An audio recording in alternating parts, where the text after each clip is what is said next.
Hey, what's going on, everybody? Ramajit here, founding member of BIM. You know, the spring's coming. I'm so excited. You know, BIM is about to be launched, and it's like a bouquet of flowers. You know, there's roses, there's violets, there's tulip. You can be any flower you want, but understand you can be part of the bouquet. You can be part of something beautiful that's just growing together to help other people become their own bouquet, their own style of flowers, and just blossom as the spring comes. It's just going to be a beautiful thing. I'm very excited about that, and so should you. But today we're going to talk about Napoleon Hill, Law of Success, Chapter 8, Self-Control. Now, if you've seen the previous one, you know enthusiasm is important. Regardless of what you're doing in life, if you're talking to a child or talking to a possible, person who might want to buy your product, you must have control. Energy, we understand, is a thought. So therefore, we're going to relate it to an electrical storm. The fact is, an electrical storm can destroy a village if you do not harness that energy. But if you do harness that energy, it can energize an entire city from an electrical storm. You just got to grab that energy, put it under self-control, harness it, and then those will understand because you are able to work with them and give them a certain amount of energy. Some things 20 volts, some things 60 volts, 90. You can harness to the individual because you understand that we all have the ability to be 100% pure energy. We all have that mentality that it's a possibility, but maybe we're not there quite yet. Maybe you're not there. So you understand a potential buyer just like you understand a child. You don't get upset. You understand that they may not be exactly where you are, and you know that they may not necessarily have ill will towards you, but you can control your energy. And those like attracts like. So if you can control your energy, if you can harness it to not get upset or angry or rambunctious about certain things and just work with the individual, that's how they're going to start coming towards your side. They're going to start seeing what you're doing because like attracts like, and you now have self-control. A lot of individuals, I'm sure, probably know someone who always interrupts when you're having a conversation.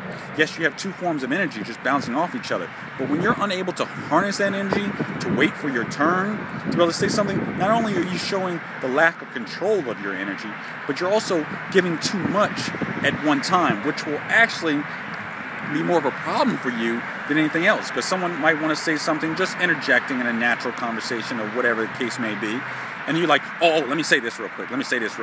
You're showing your immaturity, really. You're showing the point where you're not able to control your energy to allow them to give something to you, and then you give something back. And then they feel more value towards the conversation because you've given them opportunity to push forward. That may be you. I'm sure that's someone that you know.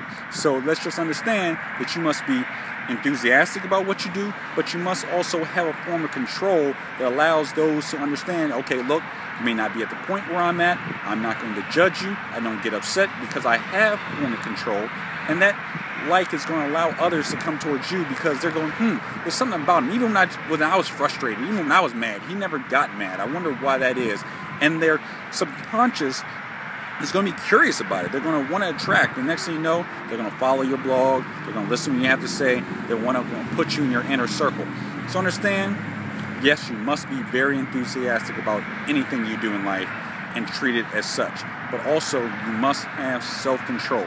And without self-control, it can be catastrophic. I'm extremely excited at BIM. I'm like a volcano that's just boiling. But guess what? I'm not going to let it erupt and just kill everybody in my village. No, I'm just not going to be mad. For example, when I say the analogy of the volcano, if you see sometimes car dealerships, they might be like, Monday, come right now, buy this car. And you're like, whoa, I'm not trying to buy a car. That's a little too much energy. That's someone who's not trying to really work with you. That's just someone who's trying to get your attention. Someone's like, hey, look at me, look what I'm going to have to say. You're just watching TV, listen to what I have to say. That's a totally different aspect. Those are the people who try to get one sales and then you feel like you're a victim afterwards because you're like, oh, I got caught in by the emotion of the energy.